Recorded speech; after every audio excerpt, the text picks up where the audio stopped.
నేటి దినాల్లో ప్రపంచమంతటా దినదినము తెలివి అధికమవుతూనే ఉన్నది. ఈ విషయానికి బైబిల్ గ్రంథంలో చెప్పబడిన ప్రవచనానికి సంబంధం ఏమిటి? ఈ విషయాలను తెలుసుకుందాం.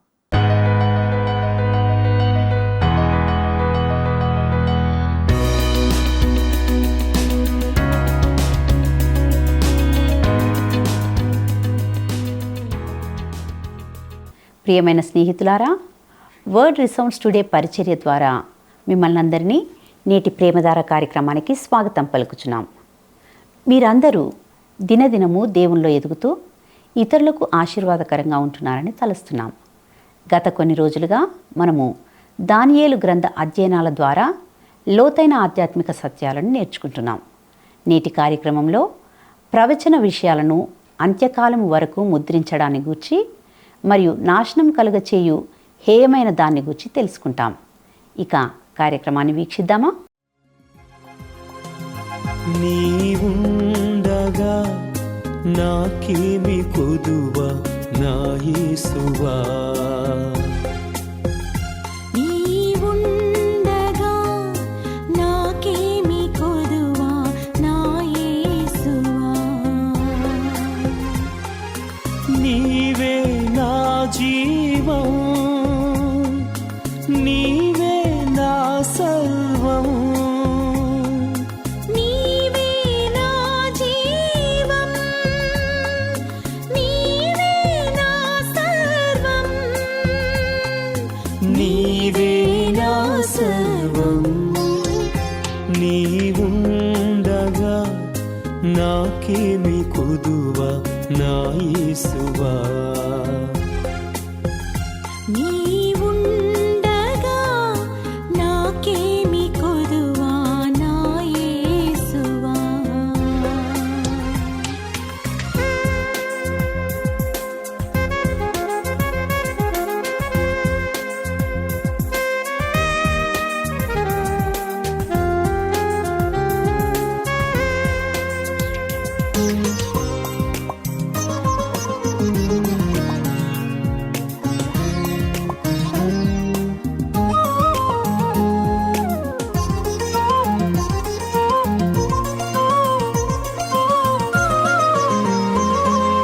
కష్టములలో, బాధలలో, శోధనలో, వేదనలో,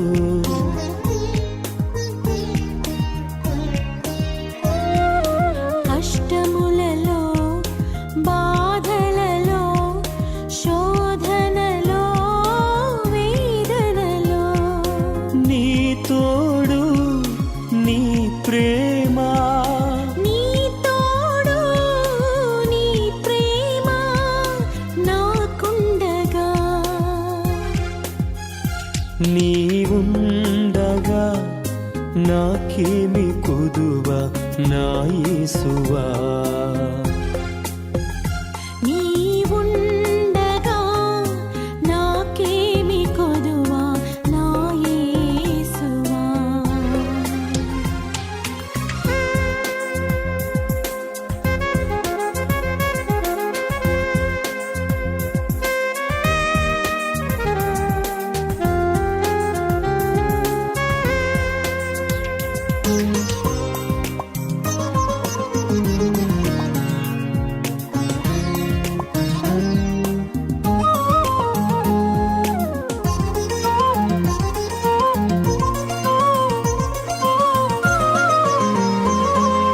నీ కృపను, నీ ప్రేమను క్షణ క్షణము ప్రతిదినము,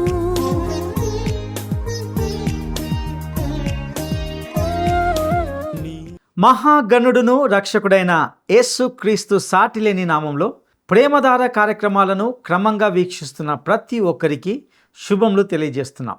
గత కొంతకాలంగా మనము దానియేలు గ్రంథాన్ని లోతుగా ధ్యానిస్తూ పరిశీలిస్తూ అనేక సత్యాలను గ్రహిస్తూ వచ్చాం. నేటితో ఈ గ్రంథ ధ్యానాలను ముగించుకోబోతున్నాం. ఒకసారి మరలా ఇందులోని విషయాలను మీకు జ్ఞాపకం చేయాలని ఆశపడుచున్నాను. బైబిల్ గ్రంథం అంతటిలో దానియేలు గ్రంథము ఒక విశిష్టమైన ప్రవచనాత్మకమైన గ్రంథంగా ఉన్నదని చెప్పడంలో ఎటువంటి సందేహం లేదు. స్వయంగా దానియేలుయే ఈ గ్రంథాన్ని వ్రాశాడు. తన అనుభవాలను తెలియజేస్తూ వచ్చాడు. తాను ఈ గ్రంథాన్ని వ్రాస్తూ ఉన్నప్పుడు అందులోని ప్రతిదీ ప్రవచనాత్మకంగానే ఉండింది. అయితే తాను తెలియజేసిన విషయాలు క్రమంగా అక్షరాల నెరవేరుతూ నేడు చాలా విషయాలు చరిత్రగా మారాయి. దానియేలు గ్రంథము మత సంబంధిత విషయాలకే కాకుండా రాజకీయ అంశాలను కూడా సూచిస్తుంది. ఈ గ్రంథము ప్రపంచంలో నేడు జరుగుతున్న సంఘటనలు మరియు వ్యవహారాల తుది పరిణామాన్ని వెల్లడిస్తుంది. ఈ గ్రంథము ప్రపంచాన్ని ఎవరు పాలిస్తారు అనే ప్రశ్నకు ఖచ్చితమైన జవాబును ఇచ్చే గ్రంథంగా ఉంటున్నది. దానియేలు గ్రంథము ఇతర గ్రంథాలను అర్థం చేసుకునేందుకు కీలకమైనదిగా ఉంది.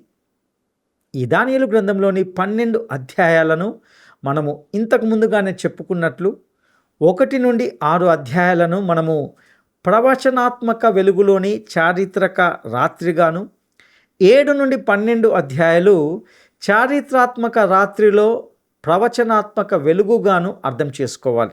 దానియేలు ఒక యవనస్తునిగా ఉన్నప్పుడు బబులోనుకు చెరగా కొనిపోబడ్డాడు.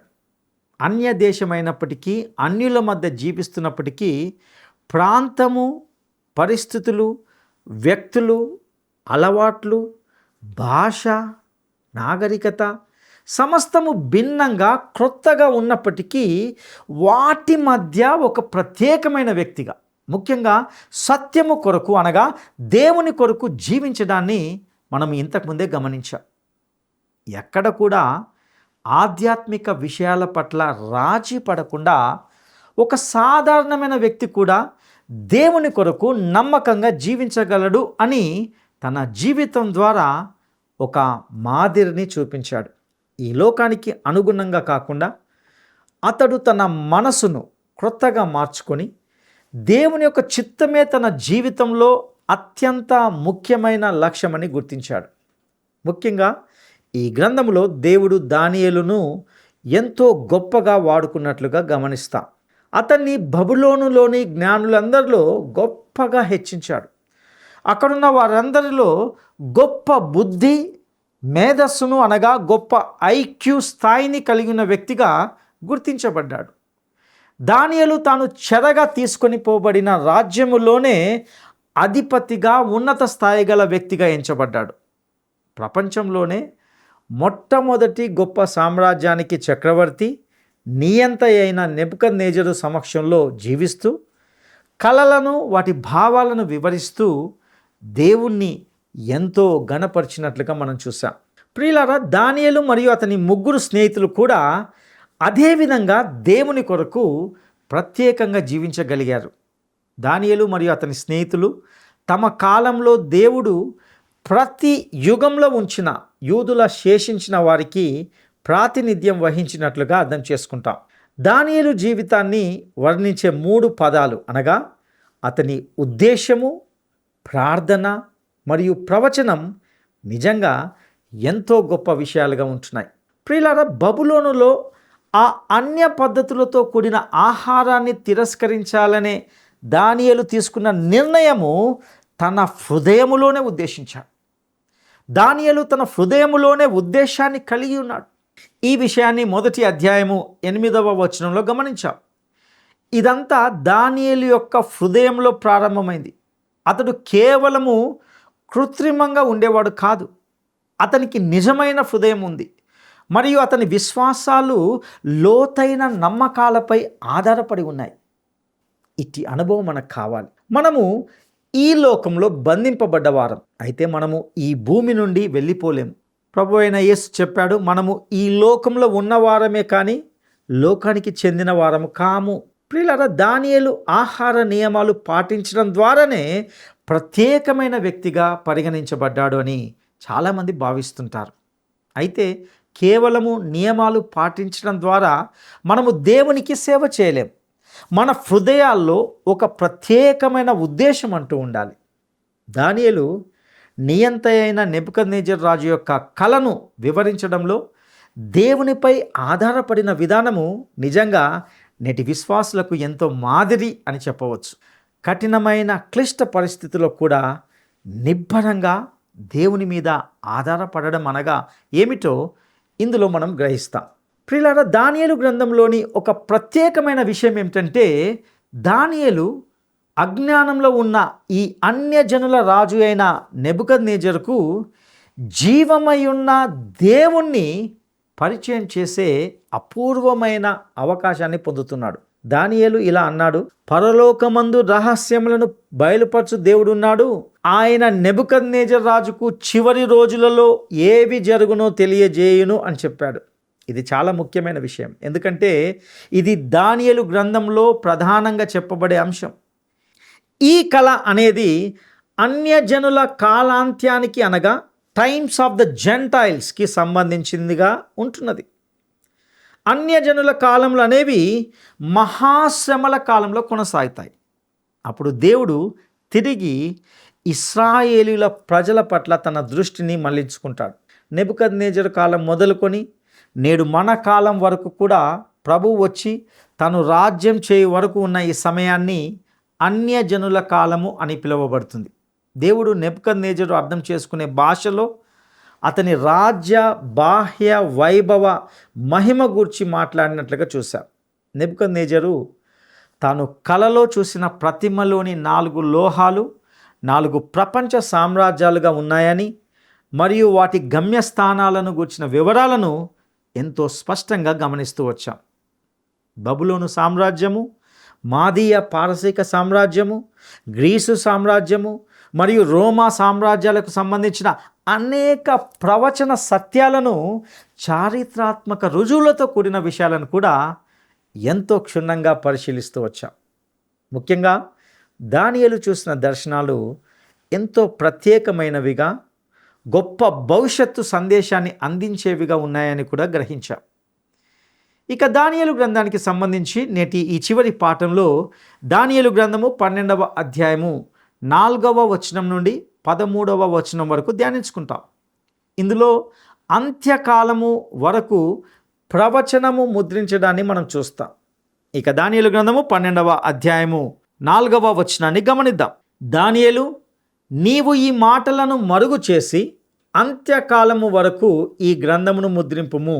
చాలామంది నలుదిశలా సంచరించినందున తెలివి అధికమగును అని నాతో మాట్లాడు గబ్రియేలను అతడు చెప్పెను.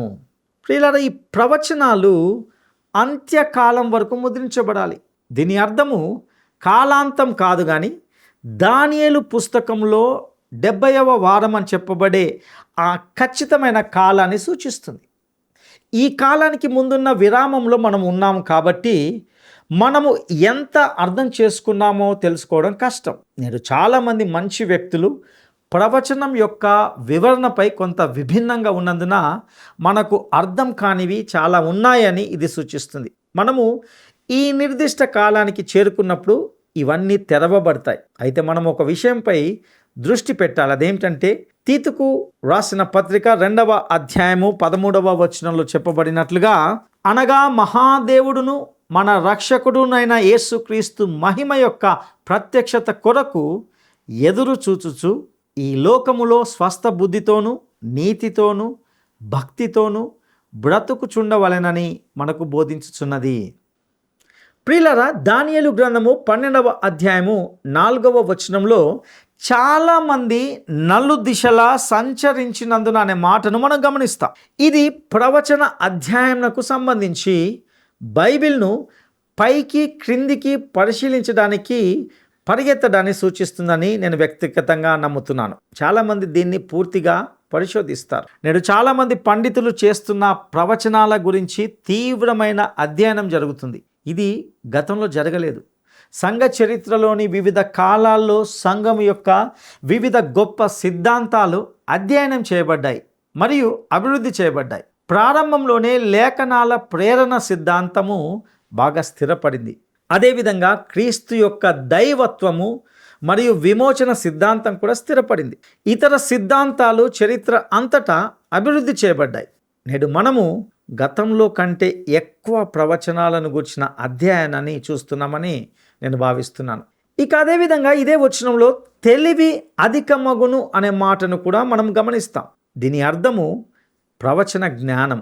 నేడు ప్రతి రంగంలో జ్ఞానం పెరిగింది అనేది నిజమే, కానీ ఇది ప్రధానంగా ప్రవచన అధ్యయనాన్ని సూచిస్తున్నది. ఇక దానియేలు గ్రంథము 12వ అధ్యాయము 5 నుండి 7 వచనాలను మనం గమనిద్దాం. దానియేలును నేను చూచుచుండగా మరి 2 మనుషులు ఏటి అవతలి ఒడ్డున ఒకడును ఏటి ఇవతలి ఒడ్డున ఒకడును నిలిచిరి. ఆ ఇద్దరిలో ఒకడు నారబట్టలు వేసుకున్నవాడై ఏటి నీళ్లపైన ఆడుచుండు వాని చూచి ఈ ఆశ్చర్యము ఎప్పుడు సమాప్తమగునని అడగగా, నారబట్టలు వేసుకొని ఏటిపైన ఆడుచున్న ఆ మనుషుని మాటను నేను వింటిని. ఏమనగా, అతడు తన కుడి చేతిని ఎడమ చేతిని ఆకాశము వైపు కెత్తి నిత్య జీవియగు వాని నామమున ఒట్టు పెట్టుకొని ఒక కాలములు అర్ధకాలము పరిశుద్ధ జనము యొక్క బలమును కొట్టివేయుట ముగింపబడగా సకల సంగతులు సమాప్తములగుననెను. ప్రియులారా, ఈ వచనాలు 10వ అధ్యాయం ప్రారంభంలో దానియేలు చూసిన దర్శనానికి మనల్ని తిరిగి తీసుకుని వస్తున్నాయి. ఈ వచనాల్లో నారబట్టలు వేసుకున్న వాడై అనే మాటను మనం గమనిస్తాం. ఇందులోని వ్యక్తి గతంలో అవతార క్రీస్తుగా గుర్తించబడ్డాడు. ఇక్కడ మరో 2 ఆయనతో చేరారు. ఒకరు టైగ్రీస్ నది ఒడ్డున, మరొకరు అవతలి ఒడ్డున నిలబడి ఉన్నారు. ఈ సంఘటనలు ఎంత సమయం పడతాయని ఒకరు అడుగుతారు. మరియు అవతరించిన క్రీస్తు ఇది 3.5 సంవత్సరాలు అవుతుందని ప్రమాణం చేస్తాడు. ఇది దానియేలు 70వ వారము చివరి సగం. ఈ వచనాల్లోనే పరిశుద్ధ జనము యొక్క బలమును కొట్టివేయుట అనే మాటను కూడా ఒక వింత పదబంధం అని మనం గ్రహించాలి. దీని యొక్క అర్థము మహాశ్రమల కాలం ముగిసే సమయానికి ఇశ్రాయేలు తిరుగుబాటు చివరకు విరిగిపోయి ఉంటుందని, మరియు ఆ సమయంలో దేవుని వైపు తిరిగే గొప్ప మలుపు ఉంటుందని కావచ్చు. ఇక దానియేలు గ్రంథము 12వ అధ్యాయము 8వ వచనాన్ని మనము గమనిద్దాం. నేను వింటిని గాని గ్రహింపలేకపోతిని, నా ఏలినవాడా వీటికి అంతమేమని నేను అడగగా. ప్రియులారా, ఈ వచనాన్ని మీరు గమనించారా? ఈ దృశ్యానికి దానియేలు సాక్షి అయినప్పటికీ తాను చూసినది మరియు విన్నది అతనికి అర్థం కాలేదు. దానియేలు అయోమయంలో పడ్డాడు. మరియు తాను ఇప్పుడే చూసిన ఈ విషయాలన్నీ ఎలా జరుగుతాయో తెలుసుకోవాలని అనుకున్నాడు. ఇక దానియేలు గ్రంథము 12వ అధ్యాయము 9వ వచనాన్ని మనము గమనిద్దాం. అతడు ఈ సంగతులు అంత్యకాలము వరకు మరుగుగా ఉండునట్లు ముద్రింపబడినవి గనుక దానియేలు నీవు ఊరకుండుమని చెప్పెను. ఈ విషయాలు అంత్యకాలంలో జరుగుతాయని మరియు తాత్కాలికంగా ముద్రించబడతాయని దానియేలుకు మళ్ళీ గుర్తు చేయబడింది. ప్రియులారా, ఒకసారి మీరు 4వ వచనాన్ని చూడాలని కోరుతున్నాను. ఇక నాశనకరమైన హేయ వస్తువును గురించి మనము ముందు భాగంలో చూడబోతున్నాం. దానియేలు గ్రంథము 12వ అధ్యాయము 10వ వచనాన్ని మనము గమనిద్దాం. అనేకులు తమను శుద్ధిపరచుకొని ప్రకాశమానులను నిర్మలులను అగుదురు, దుష్టులు దుష్ట కార్యములు చేదురు గనక ఏ దుష్టుడును ఈ సంగతులను గ్రహింపలేకపోవును గాని బుద్ధిమంతులు గ్రహించెదరు. ప్రియులారా, దేవుని ఈ గొప్ప సూత్రాలు దానియేలు కాలం నుండి అంత్యకాలం వరకు అమలులో ఉన్నాయి. ఏ కాలమైనా ఈ సూత్రాలు వర్తిస్తాయి. ఒకటి, అనేకులు తమ్మును శుద్ధిపరచుకొని అనేది క్రీస్తు వద్దకు వచ్చిన వారిని సూచిస్తుంది. తీతుకు పత్రిక 3వ అధ్యాయము 5వ వచనంలో ఈ విధంగా చెప్పబడింది. మనము నీతిని అనుసరించి చేసిన క్రియల మూలముగా కాక తన కనికరము చొప్పుననే పునర్జన్మ సంబంధమైన స్నానము ద్వారాను పరిశుద్ధాత్మ మనకు నూతన స్వభావం కలగజేయుట ద్వారాను మనలను రక్షించెను. ఇక రెండవదిగా, ఏ దుష్టుడును ఈ సంగతులను గ్రహింపలేకపోవును అనేది ప్రకృతి సంబంధమైన మానవుణ్ణి సూచిస్తుంది.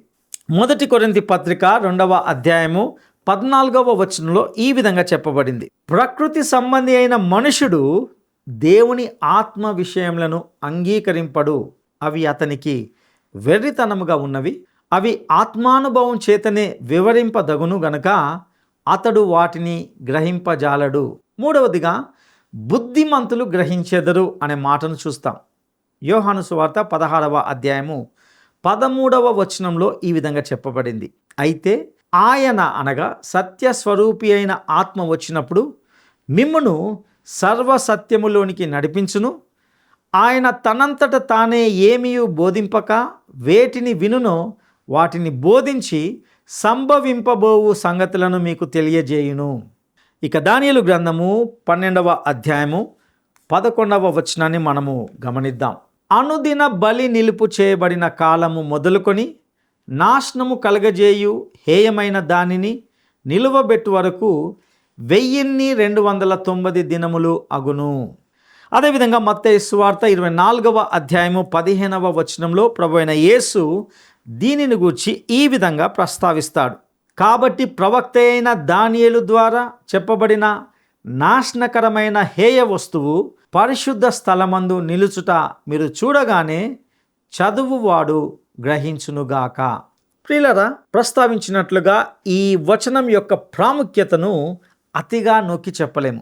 మహాశ్రమల కాలము ప్రారంభమైందని శేషించిన వారికి ఇది ఒక సంకేతం అని చెప్పవచ్చు. 1290 రోజులు ఆ మృగం యొక్క విగ్రహము ఆలయంలోనే ఉంది.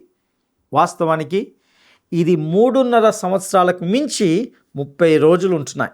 మహాశ్రమల కాలం యొక్క చివరి సగము 1260 రోజులు మరియు కొన్ని వివరించలేని కారణాల వల్ల క్రీస్తు విరోధి యొక్క ప్రతిమను క్రీస్తు విరోధి స్వయంగా అగ్నిగుండంలో పడవేయబడిన తర్వాత 30 రోజులు ఉండడానికి అనుమతించబడుతుంది. ఇక దానియేలు గ్రంథము 12వ అధ్యాయము 12వ వచనాన్ని మనము గమనిద్దాం. 1335 దినములు తాలుకొని కనిపెట్టుకొని వాడు ధన్యుడు. ప్రియులారా, ఇక్కడ తాలుకొని కనిపెట్టుకొని వాడు ధన్యుడు అనే వివరణ లేదా అలా చెప్పడము తప్ప వేరే వివరణ లేకుండా ఇక్కడ మనకు వరుస రోజులు ఇవ్వబడ్డాయి. దీని యొక్క వివరణ ఎవరికి ఇవ్వబడలేదు. ఇది అంత్య సమయం వరకు ముద్రించబడుతుంది. కొన్నిసార్లు మనకు వాస్తవానికి ఇవ్వబడిన దానికంటే ఎక్కువ తెలుసుకోవడానికి మనము ప్రయత్నిస్తామని నేను అనుకుంటున్నాను. ఇక దానియేలు గ్రంథము 12వ అధ్యాయము 13వ వచనాన్ని మనం గమనిద్దాం. నీవు అంత్యము వరకు నిలకడగా ఉండిన ఎడల విశ్రాంతి నొంది కాలాంతమందు నీ వంతులో నిలిచెదవు. దానియేలు చనిపోతాడని క్రొత్త నిబంధనలో ప్రభువైన యేసు సీమోను పేతురుకు చెప్పినట్లుగానే ఇక్కడ చెప్పబడింది. క్రీస్తు ఈ భూమి మీదకు తిరిగి రావడాన్ని చూడడానికి అతడు బ్రతకడు, కానీ అతడు మృతుల్లో నుండి లేచి నేరుగా 1000 ఏళ్ల రాజ్యకాలంలోకి ప్రవేశిస్తాడు. ఈ చివరి వచనంలో నీ వంతుల్లో అనే మాటను గమనిస్తాం. అంటే దానియేలు 1000 ఏళ్ల ప్రారంభంలో పాత నిబంధన పరిశుద్ధులతో పాటు లేస్తాడు.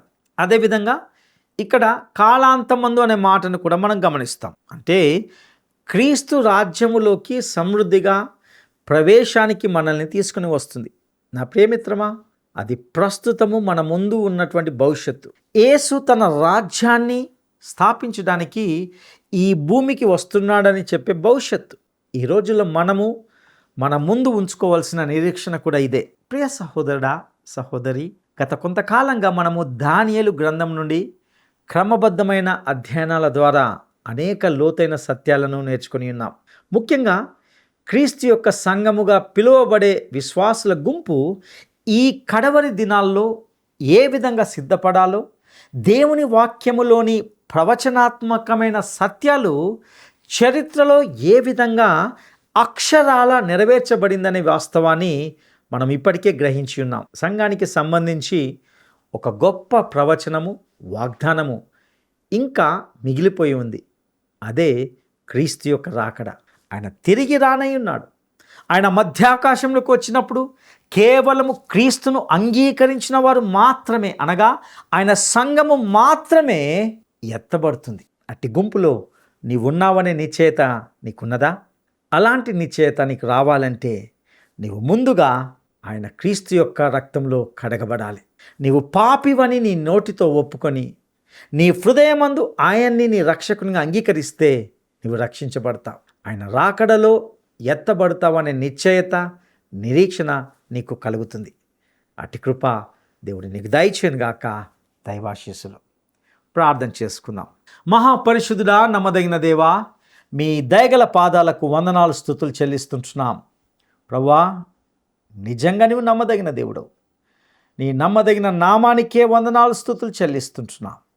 ప్రభువా, నీవు మానవుని ప్రేమించావు.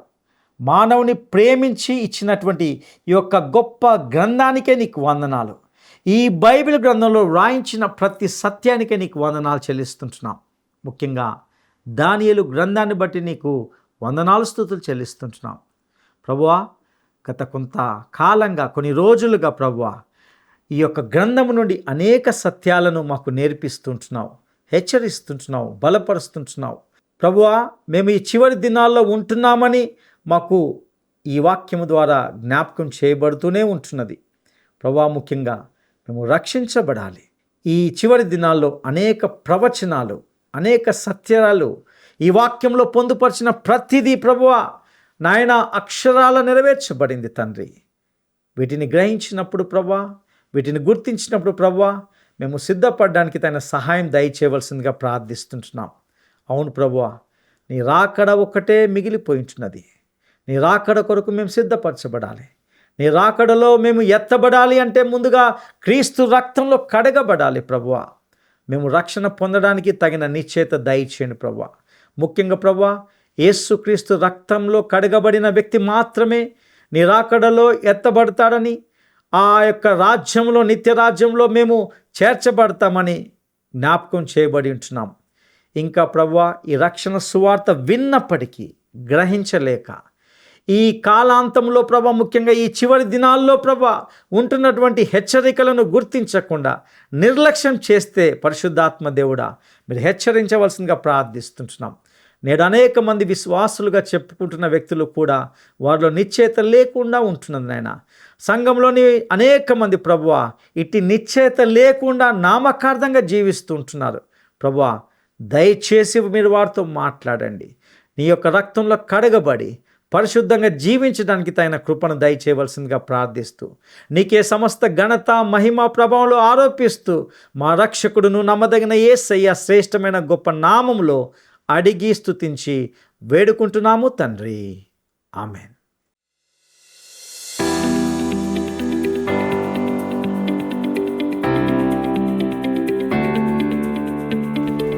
దానియేలు గ్రంథము చివరి అధ్యాయంలో తెలివి అధిక మగును అనే మాటకు అర్థం ఏమిటి? దానియేలు గ్రంథం చివరి అధ్యాయంలో తెలివి అధిక మగును అనే మాటకు అర్థం ఏమిటి? 1. లౌకిక రాజకీయ జ్ఞానము. 2. సాంకేతిక పరిజ్ఞానం. 3. ప్రవచన జ్ఞానం. ఈ ప్రశ్నకు సరైన జవాబును ఈ వాట్సాప్ నంబర్కు పంపండి. మా వాట్సాప్ నంబర్ 9399952570. ప్రియమిత్రులారా, మీరు నేటి ఈ సందేశం ద్వారా విలువైన, శ్రేష్టమైన, అనేక లోతైన ఆధ్యాత్మిక సత్యాలను నేర్చుకున్నారని, దానియేలు గ్రంథ ధ్యానాలు మీ ఆధ్యాత్మిక జీవితాలకు దోహదకరంగా ఉన్నాయని తలుస్తున్నాం.